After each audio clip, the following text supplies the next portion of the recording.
asistencia a esta conferencia de imprensa da plataforma Queremos Galego, na cal presentamos o próximo fito que xa sabemos que vai ser histórico de mobilización da sociedade galega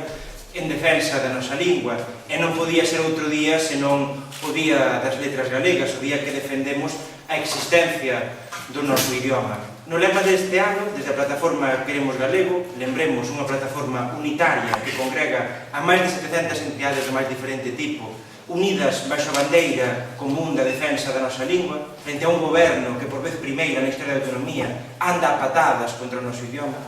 Pois no lema desta convocatoria, como dicía, xuntamos a defensa da nosa lingua coa defensa material da nosa existencia, do noso desenvolvemento económico, porque de verdade quen cree nas potencialidades da nosa cultura, da nosa lingua, cree tamén nas potencialidades do noso desenvolvemento económico como sociedade.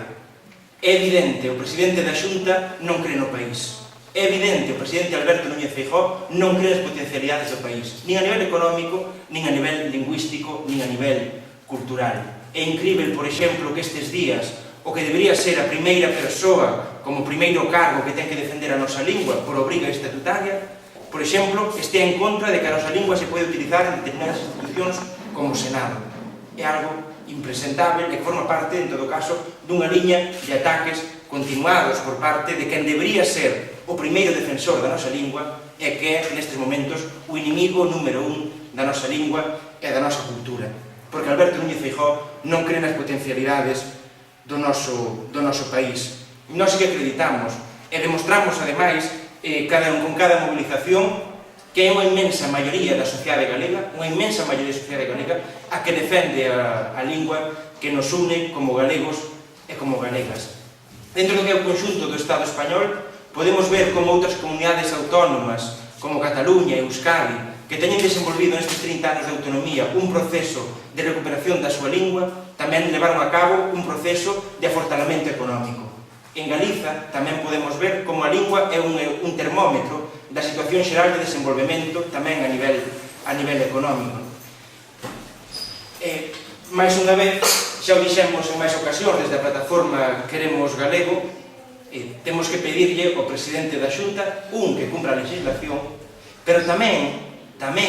que deixe de malgastar diñeiro público en atacar a nosa lingua.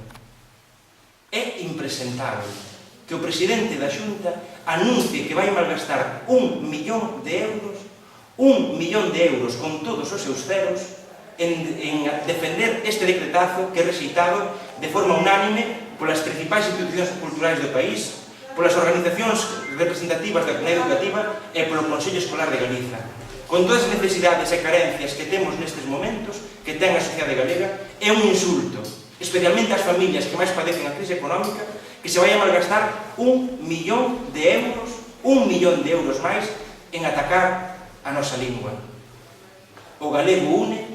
Feijóo, lamentablemente, separa. A lingua galega une, verémolo de novo o día 17 de maio, nesa manifestación que vai finalizar na Praza do Obradoiro, na praza máis emblemática da capital de Galiza, e vemos, lamentablemente, que o presidente da Xunta separa coas súas medidas de crispación e de enfrontamento e de ataque á lingua propia do noso país.